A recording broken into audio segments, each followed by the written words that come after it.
Hello my friends, this is Dr. Beter. Today is December 27, 1981, and this is my AUDIO LETTER No. 70. 2 days ago my family and I joined millions of other Christians worldwide in celebrating the birth of our Lord Jesus Christ. It was a day of family togetherness, of worship, and of joy. That's how it is for those to whom our Lord Jesus Christ is the whole reason for Christmas. And yet in our modern world the holiday called Christmas means different things to different people. To some it's just an excuse to give and receive gifts without any deeper meaning. To others the Christmas season is mainly a chance to make money from the bonanza of gift buying. And yes, there are some among us to whom Christmas is a sad time, parents who cannot afford any gifts for their children, children who have no parents, lonely shut-ins to whom no one brings a word of Christmas cheer. All of us know about these things. They are the facts of life. Christmas, like the rest of life, is largely what we make of it. And my friends, in our modern world there are evil forces who have learned to use the holiday season to do us harm. It has happened before many times. Those who bear us ill will know they can always count on us to be preoccupied and vulnerable during the holiday season. This began to be used against us as long ago as 1913.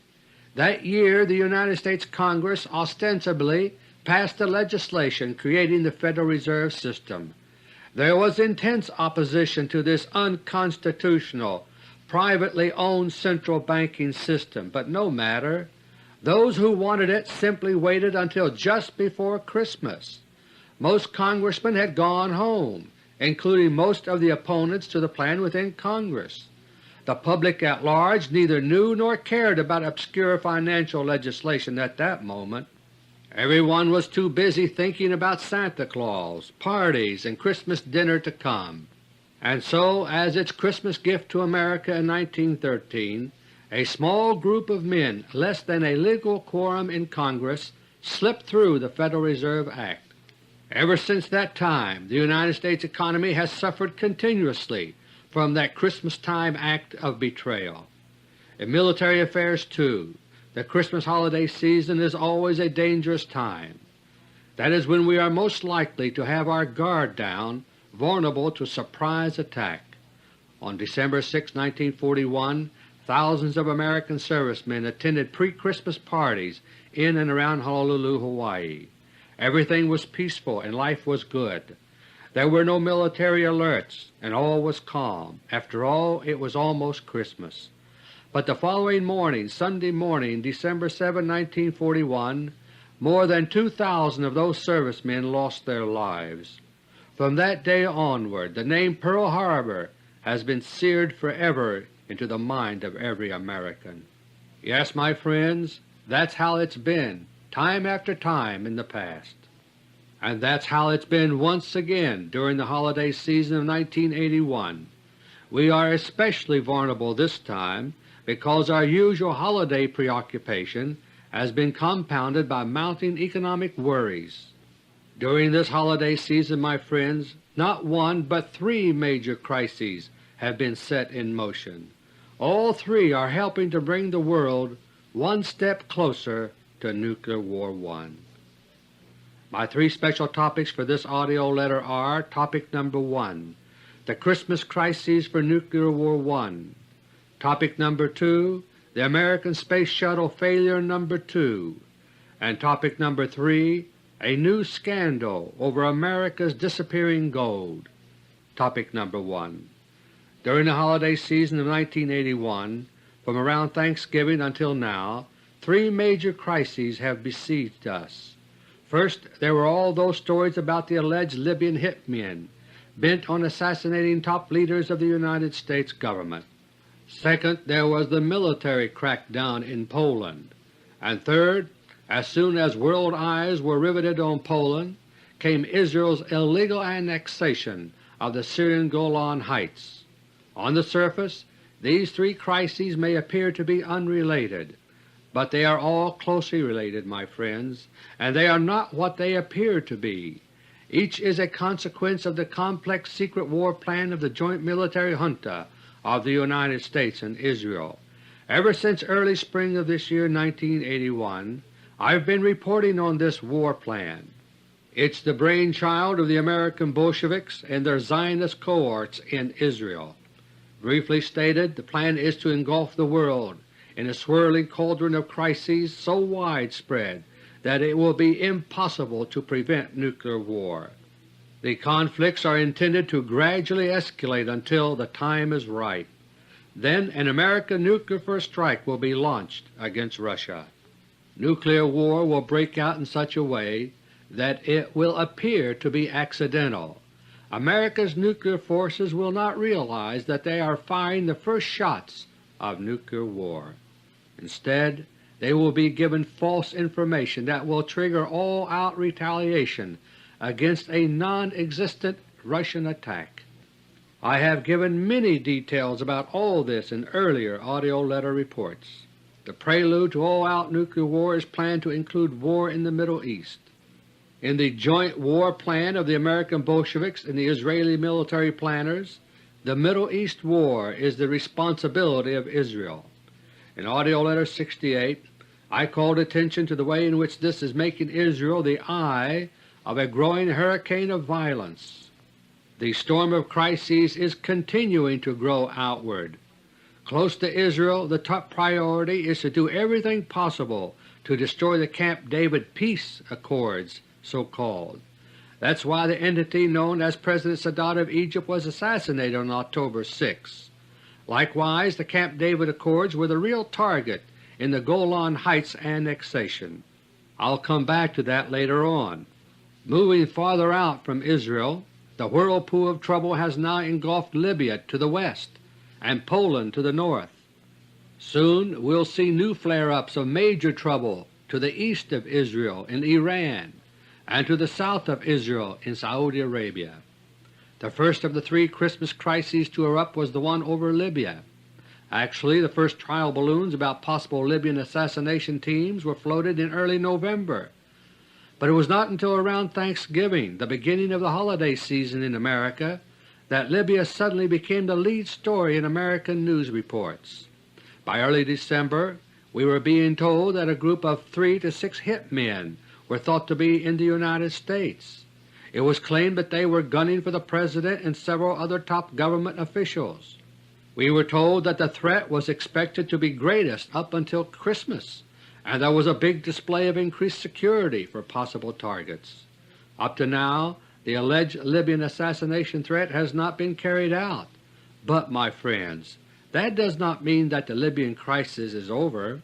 In my last AUDIO letter number 69, I reported that Libya's Colonel Gaddafi could be programmed to behave like a madman. That's exactly what is being done right now.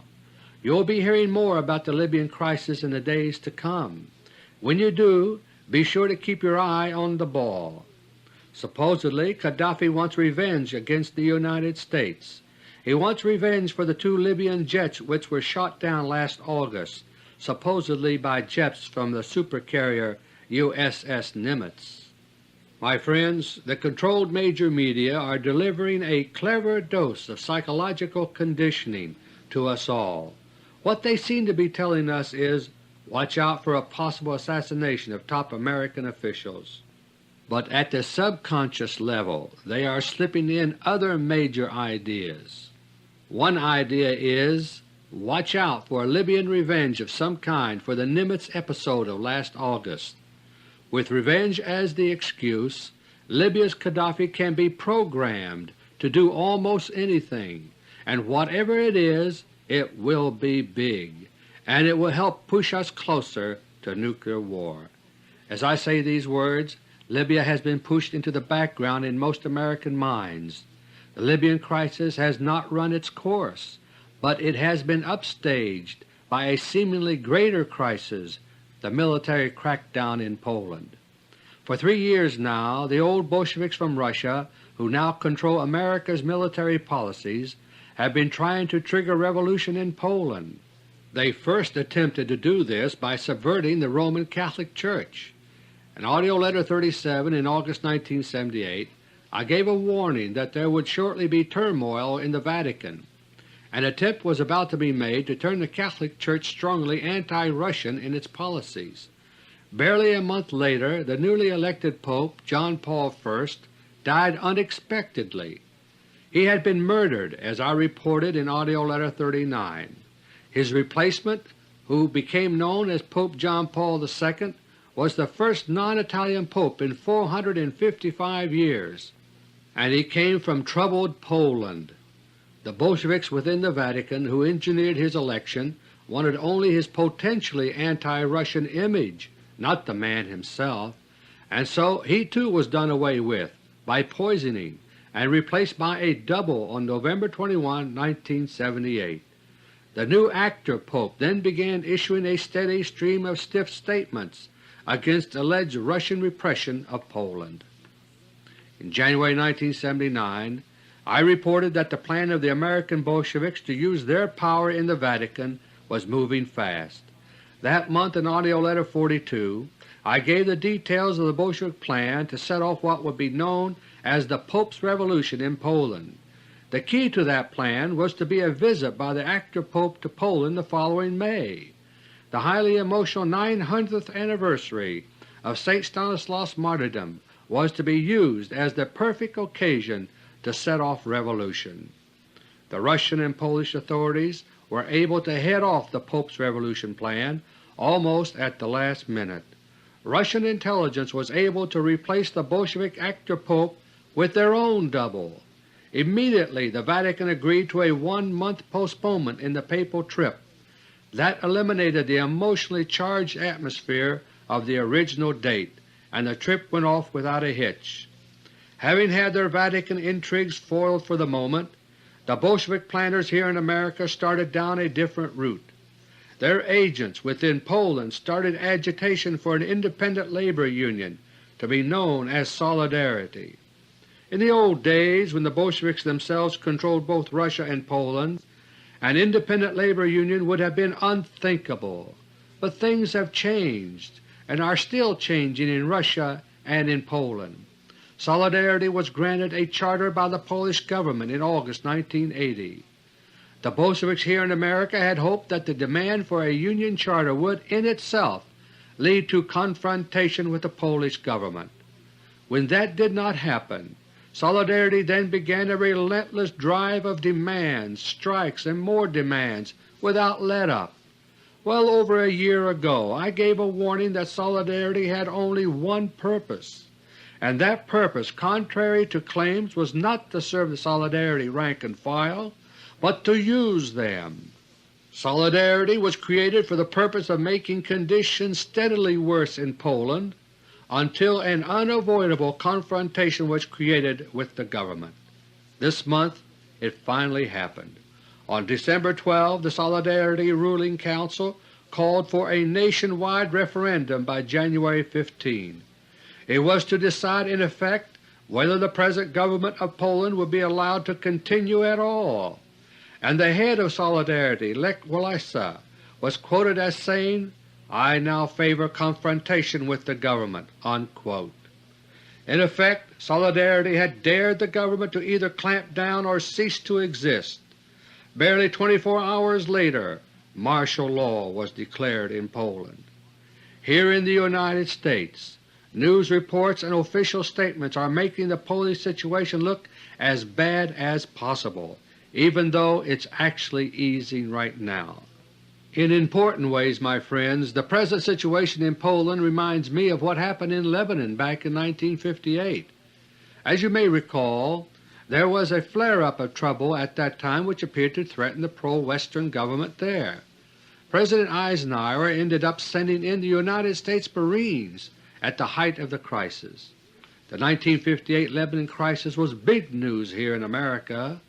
News reports here conveyed the impression of a major crisis, with widespread violence and the very fate of Lebanon hanging in the balance. Martial law was declared in Lebanon, just as it was 2 weeks ago in Poland, and just like Poland today, Lebanon in 1958 was under a dusk to dawn curfew. Based on the major media news reports here, most Americans were led to believe that the 1958 Lebanon crisis was a virtual reign of terror. But my friends, that impression was far from the truth. It was the result of deliberate overdramatization by the media. Yes, there was a crisis of sorts, that much was true, but the grain of truth was all but lost among the scare tactics and the reports by the controlled major media here in the United States. I think it's worth taking a few moments to describe what really happened in Lebanon in 1958 and how a false picture of it all was painted by the American media, because today the same kind of overdramatization is taking place in the reports about Poland, and if we Americans fall for it, we will be dragged one step closer to Nuclear War I.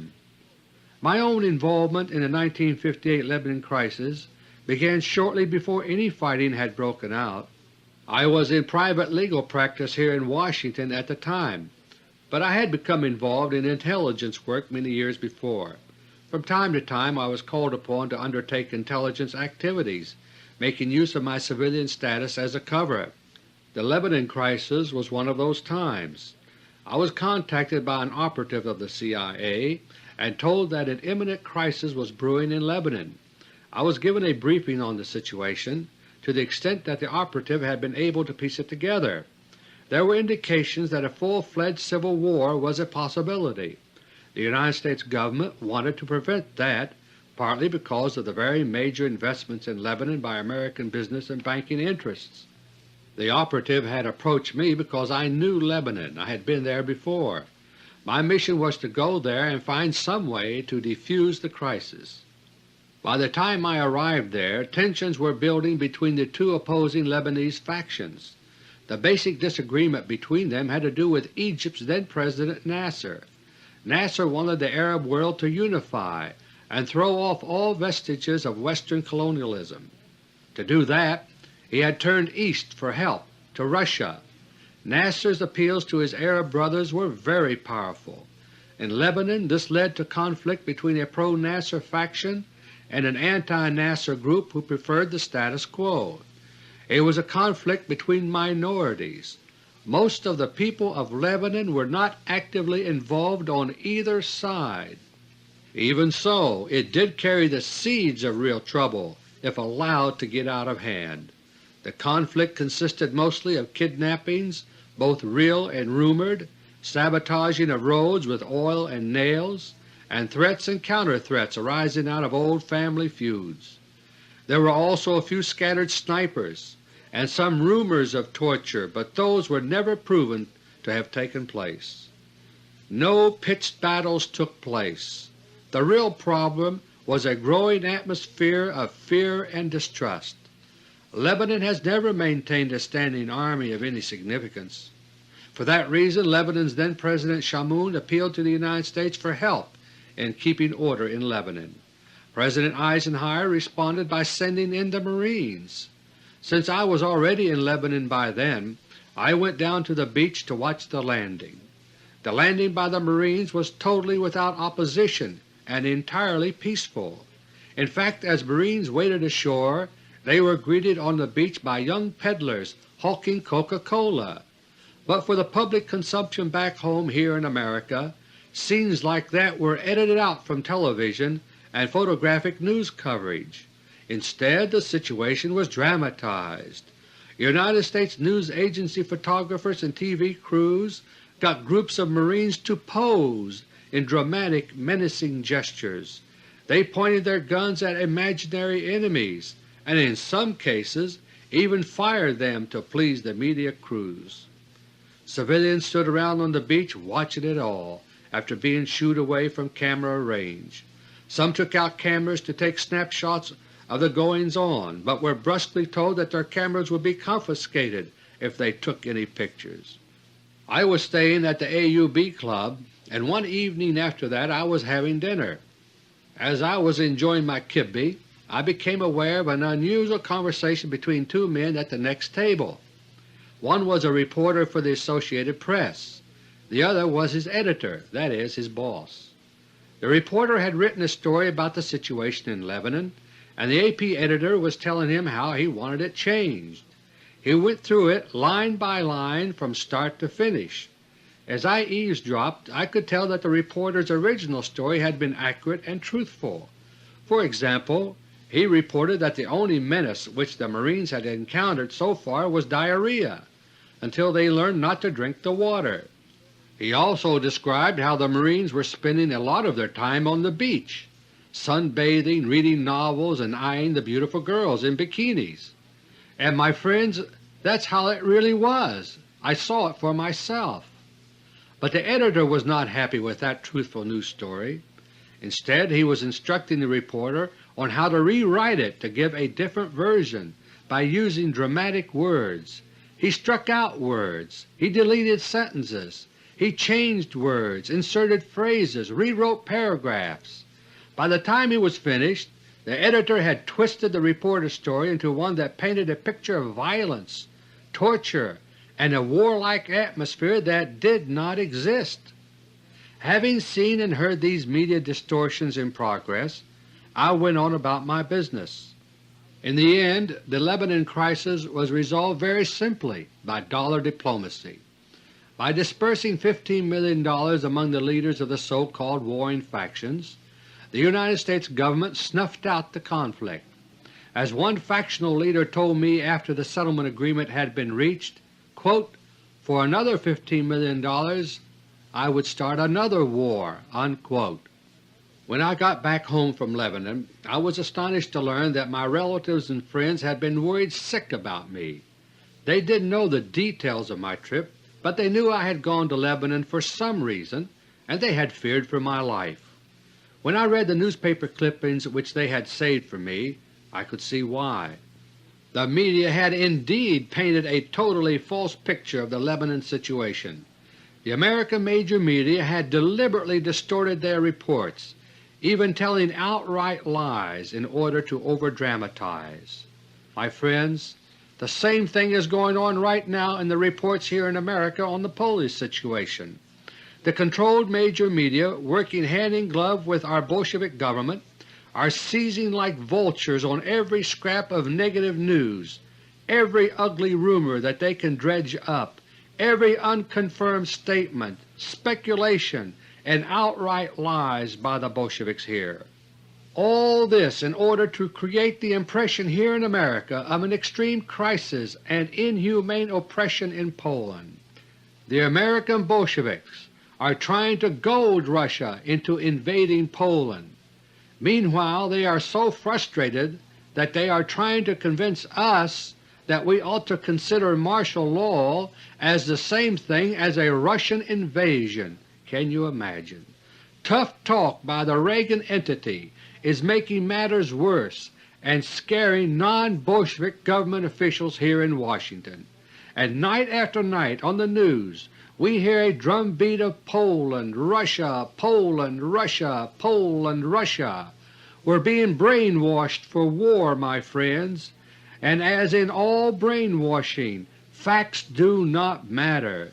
It is only the impact that counts, and the perception. All this is not to say that the situation in Poland is not grave, or that there is no crisis there. Of course there is a crisis. When the so-called Solidarity Union was created in Poland over a year ago, I reported that its entire purpose was to bring on a crisis like this. And the Bolsheviks here who helped to create Solidarity in Poland are using the crisis to help further set the stage for a thermonuclear war against Russia. The present situation in Poland seems to have been stopped short of outright revolution for the moment, but a revolution is essential in order to bring on Russian intervention, which in turn will be one of the pretexts for war to come. And so the Bolsheviks here are once again at work within the Vatican and now control it. If the American Bolsheviks get their way, a new version of the Pope's revolution plan is on the horizon in Poland. Already the Pope and Poland are linked daily in the news.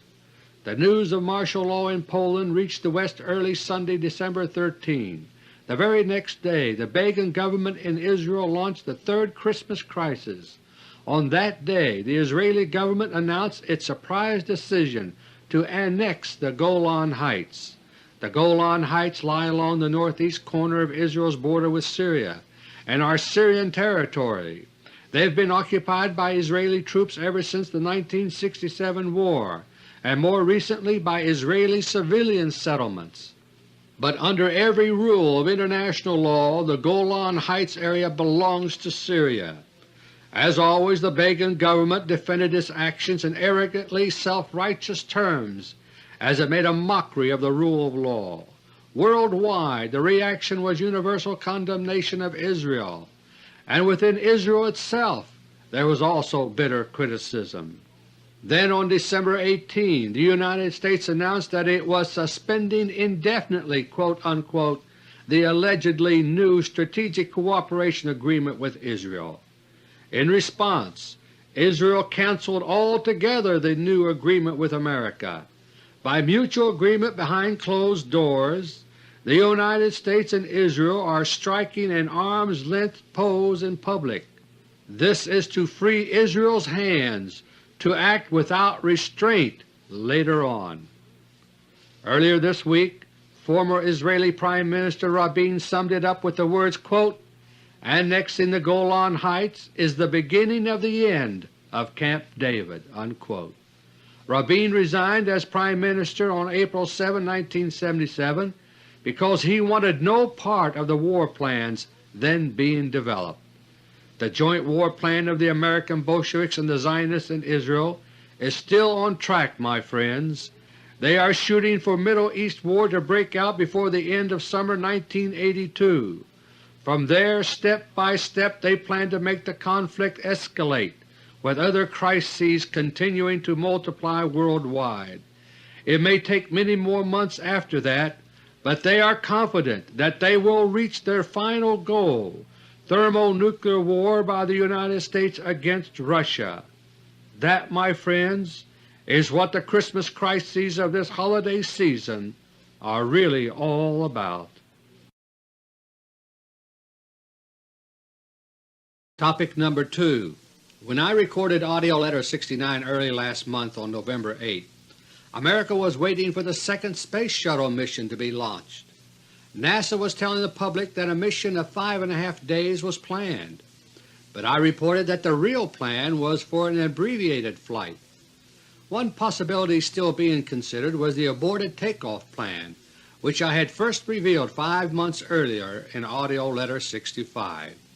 But in my last-minute comments last month, I reported that another plan had also surfaced consisting of an abbreviated orbital mission.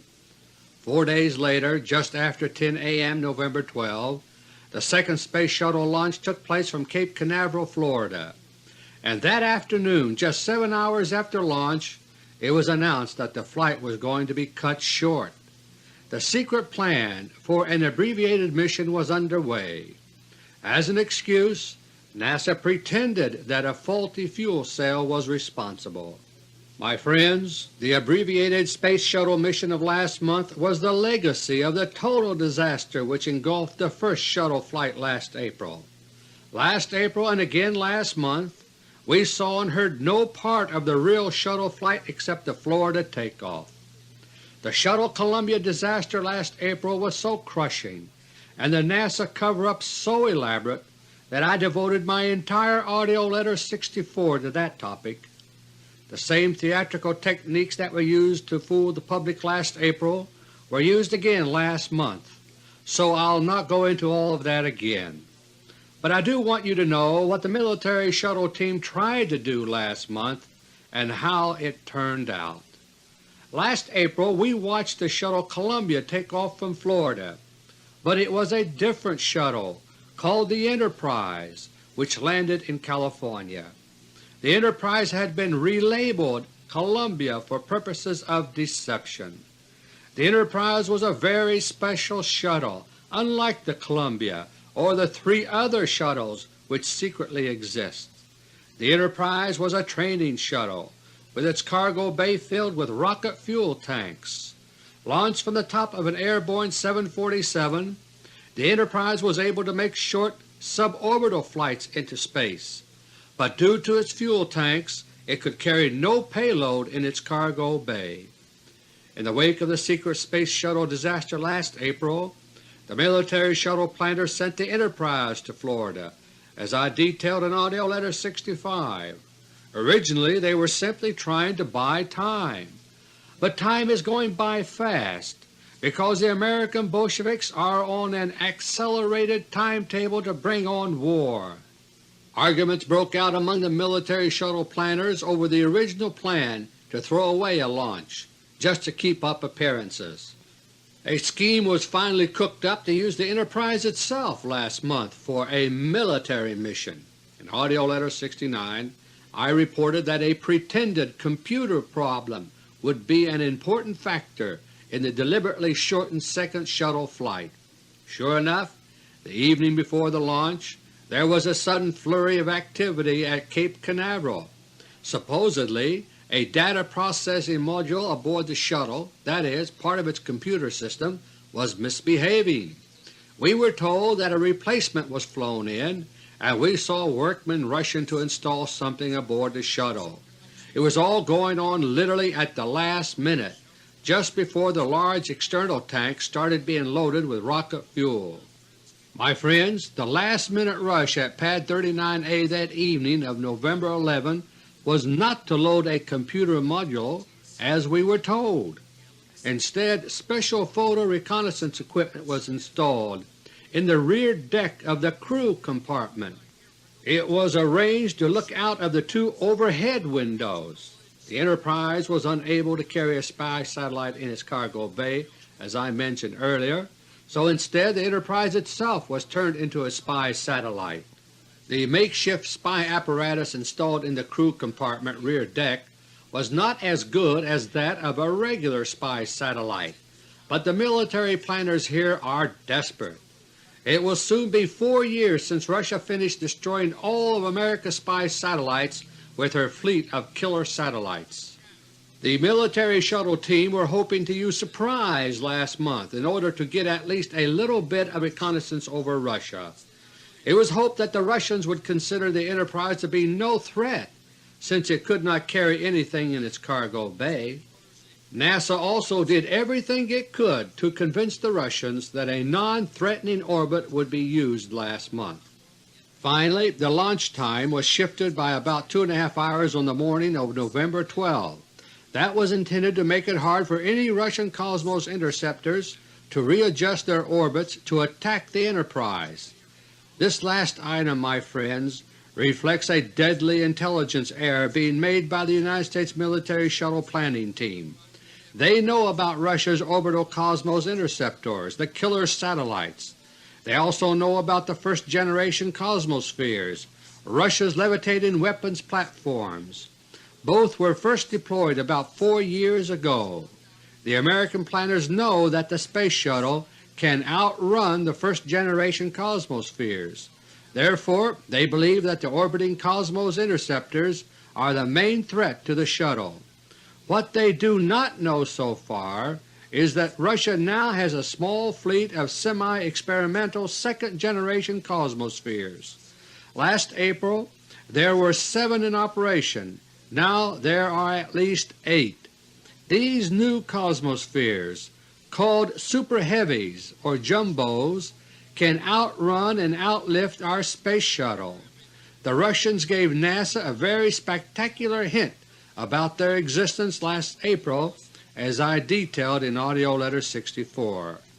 There are some in America's intelligence community who have correctly interpreted what happened, but the Bolsheviks here who control America's military space program are refusing to believe it. They are explaining away the fragments of intelligence about the new Russian jumbo Cosmospheres, and thereby guaranteeing their own failure. When the Enterprise, relabeled Columbia, took off from Florida last month, there were no human pilots aboard. It was a suicide mission. The Enterprise followed an evasive curving launch, just as the Columbia did last April. It headed far to the north toward a near-polar orbit. When it passed over Russia, the Enterprise was to be upside down, with its spy cameras staring downward through the crew compartment windows. 5 jumbo cosmospheres were on hand and kept pace with the shuttle as it climbed toward orbit, but when they notified Moscow of the course it was taking, they were told not to fire. Instead, the Russian ballistic missile defense forces were alerted. The Russians know war is coming, and they decided to use the approach of the shuttle as a test drill. Nearly 2 years ago, I reported that Russia was preparing to deploy a new anti-ballistic missile system. It's based on charged particle beam weapons, fired from modified supersonic Tu-144 jet transports. On November 12, a squadron of Tu-144s were scrambled to intercept and shoot down the Enterprise. The jumbo cosmospheres continued pacing the shuttle from a distance as a backup if the Tu-144s should fail, but they did not fail. The Enterprise swept downward from the north across the strategic Kola Peninsula. As it crossed over the White Sea, the big jets began firing upward with their beam weapons at the shuttle far above. The third beam blast tore through the midsection of the shuttle, and it broke in half just behind the crew compartment and disintegrated. Here in the United States, NASA went ahead with its made-for-television space movies and followed the pre-planned script for a shortened mission.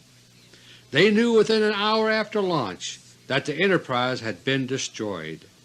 Having learned about Russia's plans last April to create an international incident with a crashed shuttle, they wanted to complete the flight in the world's eyes quickly. The shuttle landing at Edwards Air Force Base, California on November 14 was a replay of the show we saw last April. And when I say replay, my friends, I mean it literally. Those long-distance telephoto shots of the shuttle swooping in from the stratosphere were the same ones that we saw last April. NASA merely fed videotapes of the long-distance scenes from last April to the networks and added a fresh narrative to them. The only part of the landing that was live last month was the terminal portion, which could be seen from the ground. The shuttle we saw land, my friends, was one of the secret new shuttles from White Sands. It had been carried aloft by the Launch 747 aircraft, boosted to a modest speed and altitude by a pair of solid-fuel booster rockets, and then swooped down to delight the crowd. As of now, NASA claims to be planning the third shuttle flight for March 1982, just 3 months from now. And my friends, this time the launch may well take place on schedule or close to it. The embarrassing quandary of what to do with the Enterprise is now over with. Now a new shuttle, the third we have seen with the name Columbia on it, is at Cape Canaveral. Its cargo bay awaits a new secret military payload. My friends, this shuttle has been modified. It is armed for battle in space.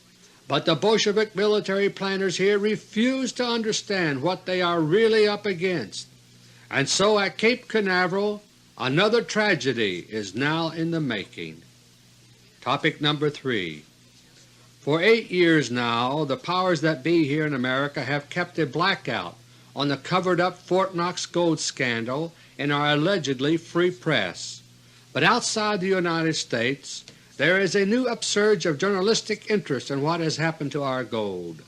Unlike the controlled American major media, some foreign reporters have started asking questions again, and some of them don't like the answers they are getting from the United States Treasury Department. Earlier this month, in its December 15, 1981 issue, a nationally circulated tabloid called The Globe published a cover story about our missing gold. It was titled appropriately, "$66 billion in gold gone from Fort Knox." Unquote. The Globe appears on newsstands and supermarkets at drugstores all over the United States, but its editorial control lies outside the American blackout, in Canada. And just 2 weeks ago on Sunday, December 13, an even harder-hitting article was published in England in the Sunday Express of London. It was titled, "United States Probes Fort Knox Robbery." The article, written by correspondent David Markham, begins, quote, "The American Gold Commission in Washington will this week begin an examination of Treasury documents to decide whether 7,000 tons of gold, enough to fill 300 lorries, has been stolen from Fort Knox, the world's biggest and most protected bullion store." Unquote. The article then reviews the basic charges which I have made together with my friend Mr. Edward Durrell, and it mentions that the Treasury is trying to refute our charges by providing certain documents to the Gold Commission. The article then zeroes in on the question of the missing 165 million ounces of Fort Knox gold that I reported on in the spring of this year. If you will recall, I urged all my listeners to send mailgrams to the entity President Reagan last spring, demanding that this be looked into immediately. Based on glaring conflicts among the Treasury's own documents, this staggering amount of gold disappeared without a trace from 1961 to 1971. Those of you who did as I asked last spring received your own evidence that this administration, like those before it, is sitting on the gold scandal. They're continuing to cover it up, and the replies you received did not answer the question of the missing 165 million ounces of Fort Knox gold. The London Sunday Express article which I mentioned a moment ago focused in on that awesome amount of missing gold. They asked the Treasury Department to explain it, and now listen to the incredible reply they received. Quoting once again from the article, "At the Treasury Department in Washington, Jerry Nisenson, Deputy Director of Gold Market Activities, said, 'We have investigated the claims of Dr. Beter and his supporters, and we contend that the gold was not stolen. There is no cover-up. They have misinterpreted our books. The gold was being refined into better quality gold, and those ounces just went up the chimney.'" Unquote. My friends, if anyone swallows that explanation, then I give up. 300 truckloads of gold went up the chimney? If it did, then enough gold dust should have settled out of the air to gold plate New York City. The United States Treasury Department is continuing its cover-up of what the London Sunday Express article says, quote, "would amount to the biggest theft in criminal history." Unquote. My friends, they are lying, and because they are lying, the Fort Knox gold scandal refuses to die. One might think that the forces behind the ransacking of Fort Knox might want to lay low for a while under the circumstances, but no, those who stole the Fort Knox gold have so far been powerful enough to keep it under wraps. They are so arrogant that they believe they can never be stopped, and so they are now compounding the felony with a new Fort Knox-style gold theft. It's going on right now as I say these words. The target this time is the United States Treasury Assay Office in New York City. The New York Assay Office is the Treasury's second largest depository for gold. Having successfully robbed Fort Knox, which is the biggest depository, the New York Assay Office is next in line. In late October, rumors circulated briefly in New York City that the so-called Reagan administration plans to close the Assay Office. For that reason, the rumors said that the gold there might be moved out and taken to the West Point Depository up the Hudson River from New York. An article about it was published in the New York Daily News for October 27, 1981. Treasury officials immediately denied it all, saying no shipments of gold out of the New York Assay Office were imminent. But as usual, my friends, they lied. At 10 p.m. Saturday night, November 7, 1981, a secret meeting got underway at the New York Assay Office. Those present included Donna Pope, Director of the Mint, Dr. Alan Goldman, Deputy Director of the Mint, James Edwards, officer in charge at the West Point Depository, New York Assay Office employees, and others.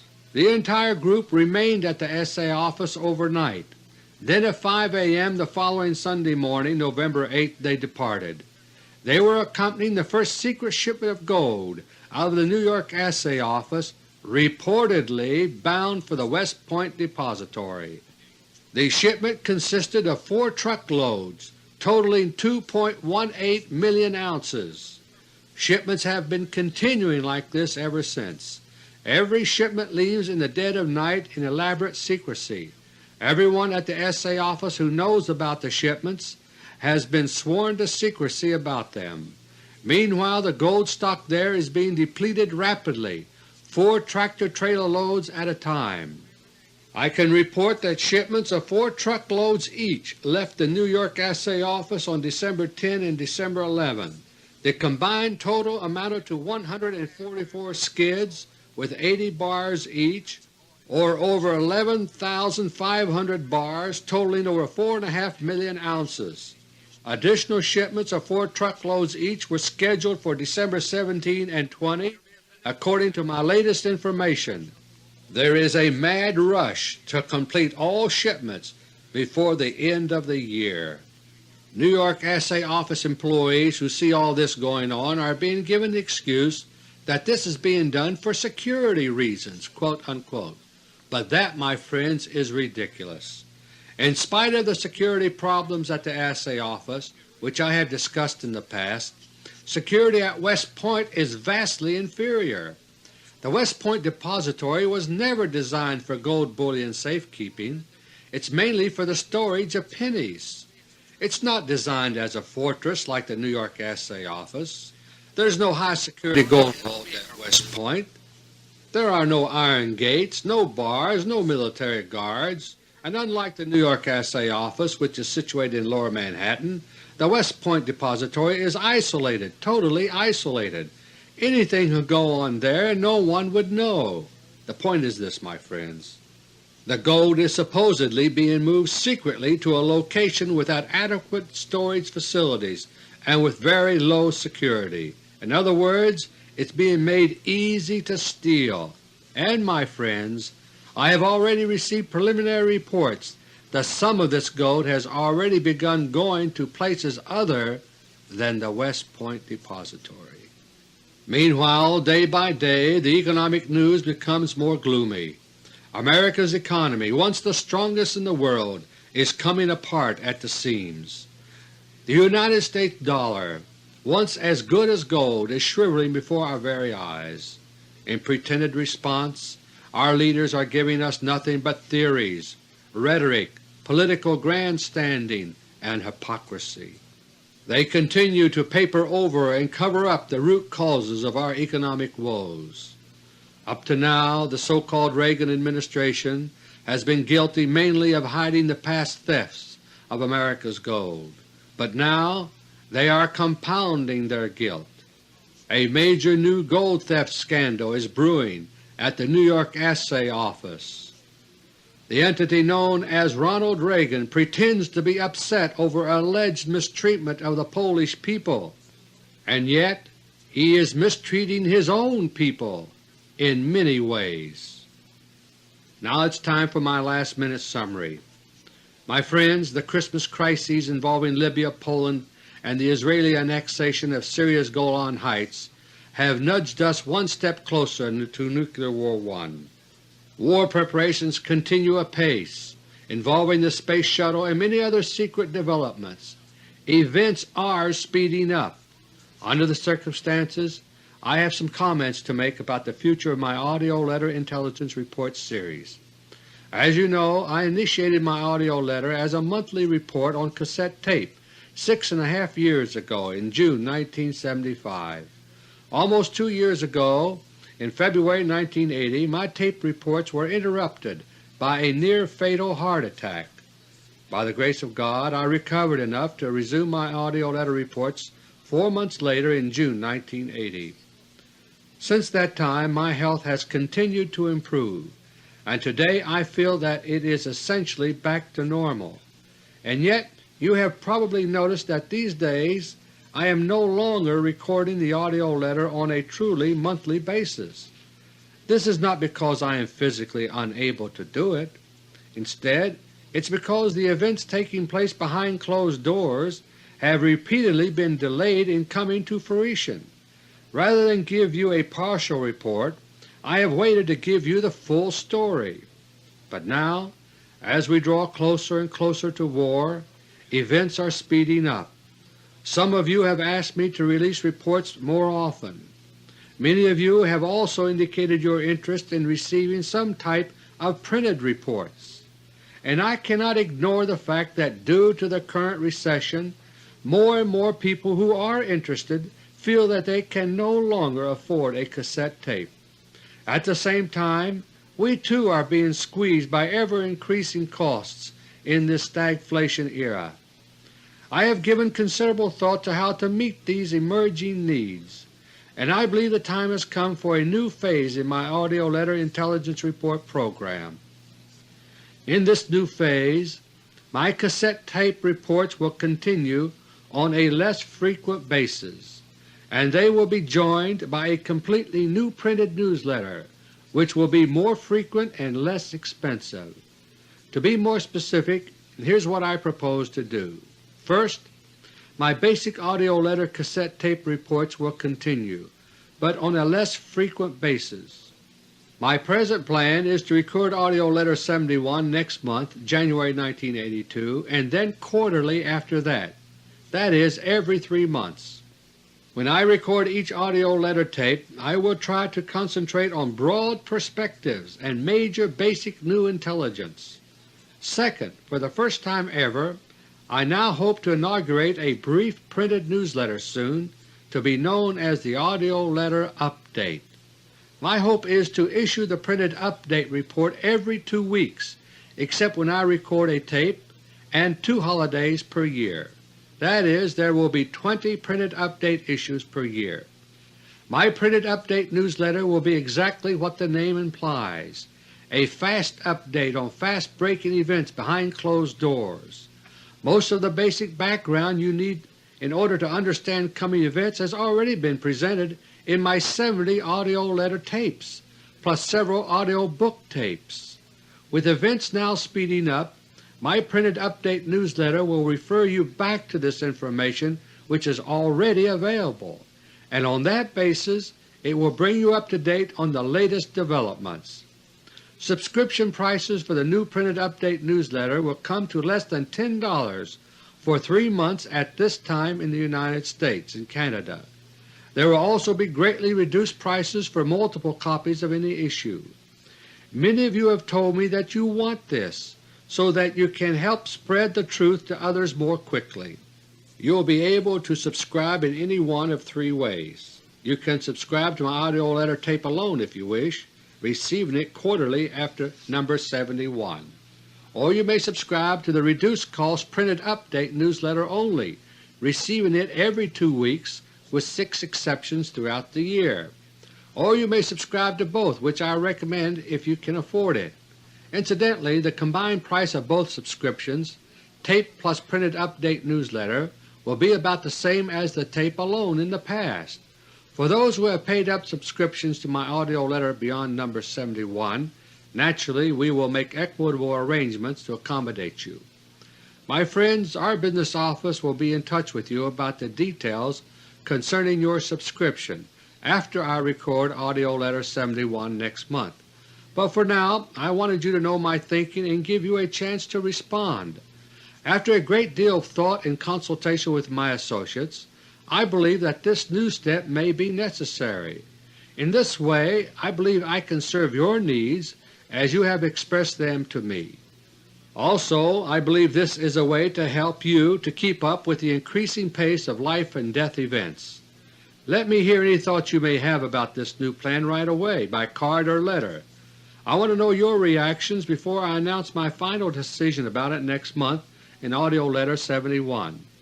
To make sure I get your messages as quickly as possible, please send your cards and letters to me at our business office in Maryland.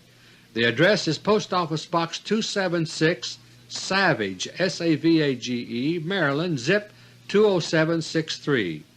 You may enclose your thoughts to me with renewal or other orders, but please be sure to use a separate piece of paper. My friends, events are speeding up, and those events are leading toward Nuclear War I. But my hope and prayer is that in the coming year you and I can work together to help give the truth of our Lord Jesus Christ a chance in our troubled world. If we will do that, then we will all be doing our part to help make 1982 a happy, holy, and peaceful New Year. Until the next time, God willing, this is Dr. Beter. Thank you, and may God bless each and every one of you.